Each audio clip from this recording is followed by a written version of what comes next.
I'm Kevin Mims with the Invading Sea, a Florida-wide media collaborative that reports on climate change in the state.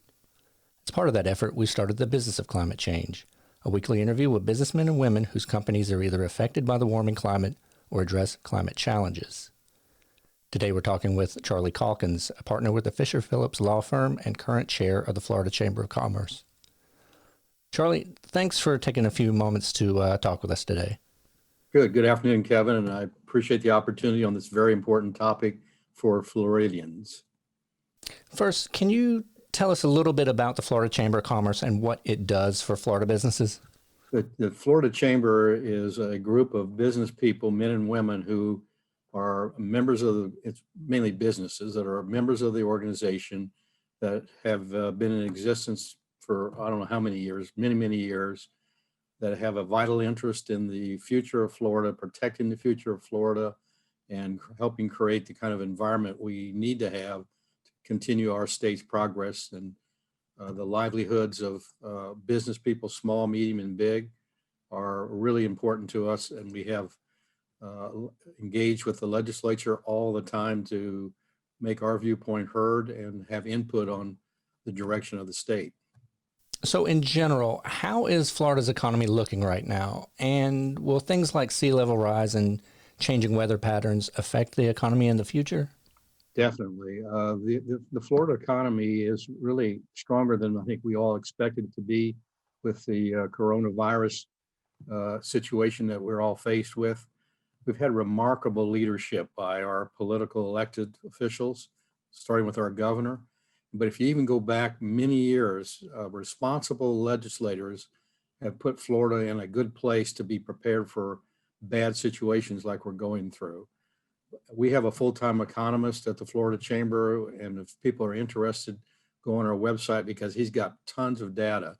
It basically shows that we're online to get back into where we were pre-COVID. So I think it's something to be pleased about.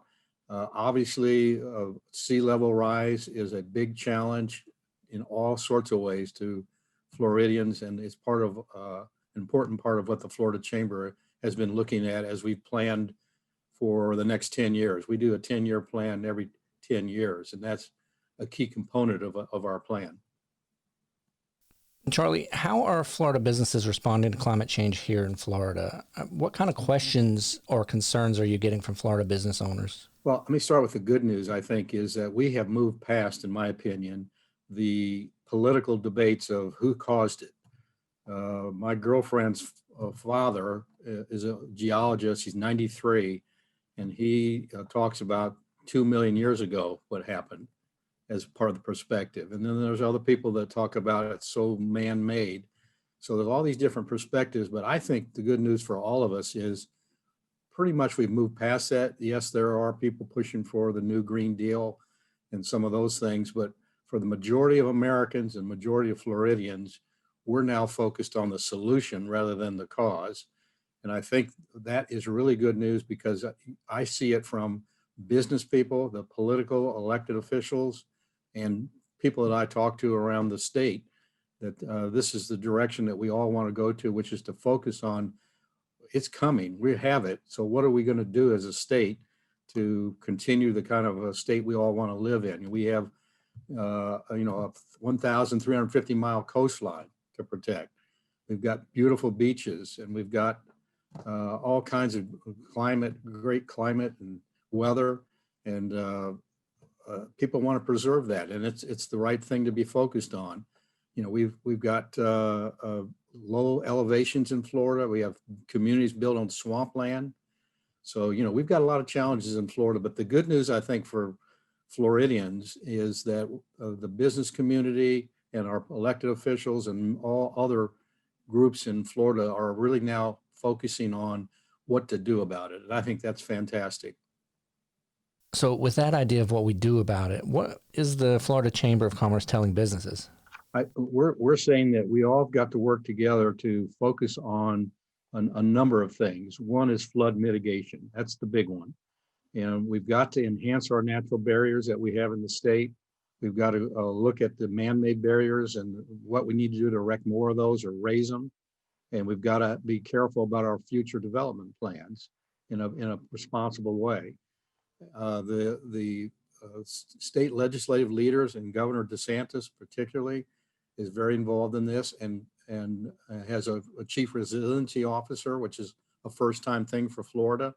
It really makes a statement that we all get it and we all are going to work together to solve the challenges that we have. There are economic opportunities for business people in this solution part of this.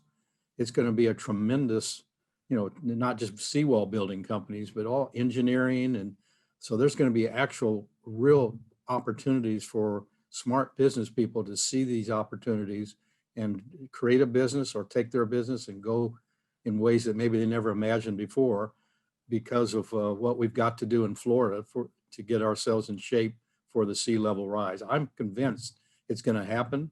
I'm convinced, listening to our elected leaders, that we're going to work not only in the state, but we're going to work with the federal government to partnership with them. I know the U.S. Army Corps is right now working with Miami-Dade County and coming up with some plans. So there's a big investment right there.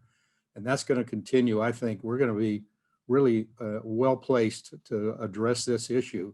And so my message to business people is plan on good things. And for those that are not in Florida, business people, come down to our state because we've got a great environment. Yes, we have challenges, but on this sea level rise challenge, we're on it. And I think the attitude that I see is that we want to be the world leader.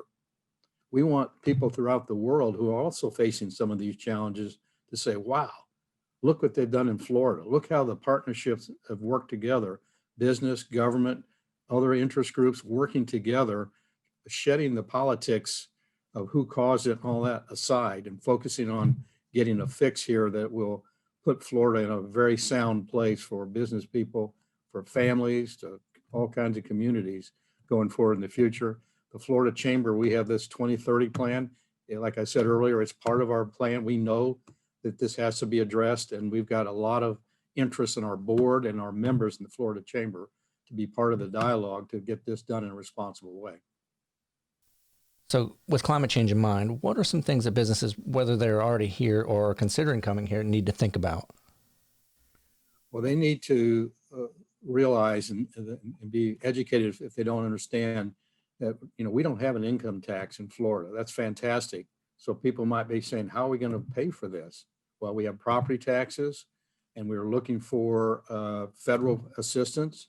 And as I said earlier, the state government has been very prudent and I think will come up with the money that's needed to address the issues across the state. And obviously it's different in different parts of the state. I'm in Fort Lauderdale. I'm looking right now over at our port. And so we've got, a big issue in Fort Lauderdale and South Florida on sea level rise, but it addresses all kinds of components throughout the whole state. It's different in different parts of the state. So I'd be saying to business people, trust what we're doing here, because it's not going to be just throwing money at a problem. It's really going to be systemic, careful approach. I think one of the concerns of the chamber that we want to watch is to make sure that we're not just throwing money at problems and we're not unevenly putting burdens on business people to address this problem. And we need to have a functioning economy at all times. We can't just shut down the economy. We're going through that in certain ways with the COVID situation. And the governor has done a remarkable job, I think, in balancing all the needs, and he's been criticized. But I think if you look at how the economy is operating in Florida now, it demonstrates we've gone in the right direction. Well, we need to do that on the sea level rise as well. We can't just shut down parts of the economy or put burdens on businesses. Just that it's up to them to fix this problem. It's not up to just them. And one of the things the Florida Chamber will be doing and is doing is to make sure that this is fairly addressed. So that's my message to business people. We've got your back. We want to make this place a better place in Florida, but it's not going to be at the cost of putting businesses out of business. It's the opposite. And like I said earlier, there's going to be tremendous opportunities for business people. It'd be part of the solution to have businesses that will be engaged and paid to work on these problems. Charlie, what can the Florida legislature do to help businesses address these issues? Well, they can continue to be prudent with our money. That's going to be a tough session that's coming up in March because there's been so much disruption from the COVID. And so I'm very confident with our leadership. The president of the Senate, Wilton Simpson, and the Speaker of the House, Chris Sprouls, are already on this. They've set the stage as well to be engaged on the sea level rise problem. And I'm very confident that they're going to figure out ways to fund and help local communities get engaged on this. But that local community can't just put their hand out and say, we need some money. I'm confident that our state government that will come up with resources to help the local communities will do it in a prudent way to say, hey, we're here to help, but you got to come up with some real plans here, and it's thoughtful and it's something that will work. It's not just throwing money at the problem. I do think we can probably expect from the new administration, the Biden administration, that will be coming on board, that there'll be opportunities for more funding from the federal government on this issue. It does seem to be a priority issue with the incoming president, and I think we can expect to work with him and the leadership in Congress to help fund a very important part for Florida and the rest of the United States. Charlie, thank you for your time. We appreciate it. Thank you very much. I enjoyed it.